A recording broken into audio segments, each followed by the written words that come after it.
কখনোই হাল ছেড়ে দেওয়া উচিত নয়। এক লোক হাতির পাশ দিয়ে হেঁটে যাচ্ছিল।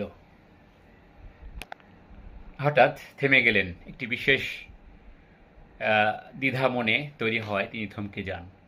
তিনি দেখলেন এত বড় প্রাণী হাতিগুলো শুধুমাত্র সামনে পায়ে ছোট্ট একটি দড়ি দ্বারা বাঁধা ছিল। কোনো চেইন বা কোনো খাঁচা ছিল না। এই দড়ি এত বড় প্রাণীগুলোর পক্ষে ছেঁড়া একেবারেই মামুলি ব্যাপার ছিল। যে কোনো সময় চাইলেই এটা ছিঁড়ে তারা মুক্তভাবে চলাফেরা করতে পারে, কিন্তু বিশেষ কোনো কারণে তারা তা করে না। এই কারণটাই তাকে বিচলিত করছিল এবং ভাবাচ্ছিল। কাছেই তিনি একজন প্রশিক্ষককে পেলেন এবং জানতে চাইলেন কেন এই প্রাণীগুলো এভাবে দাঁড়িয়ে থাকেন, দূরে পালিয়ে যাওয়ার চেষ্টা কেন করে না বা করছে না। তখন প্রশিক্ষক তাকে উত্তরে বললেন, যখন তারা খুব ছোট ছিল তখনও তাদেরকে এই সাইজের দড়ি দিয়েই বাঁধা হতো, যা বেঁধে রাখার জন্য ওই সময় সাইজের জন্য যথেষ্ট ছিল।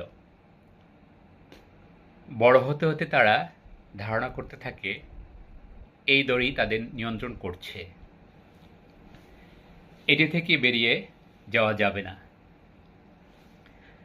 এবং একসময় এটি বিশ্বাসে পরিণত হয়।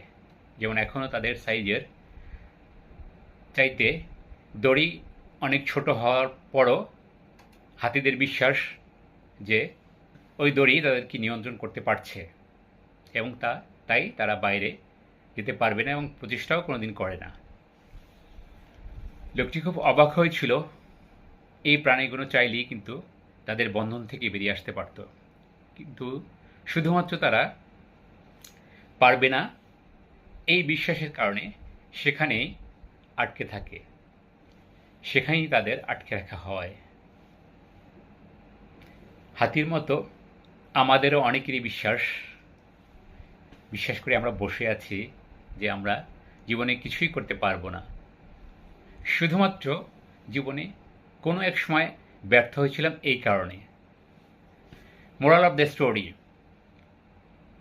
ব্যর্থতা হলো শেখার একটি অংশ। তাই জীবন সংগ্রামের কখনোই কোনো সময় হাল ছেড়ে দেওয়া উচিত হবে না। ধন্যবাদ।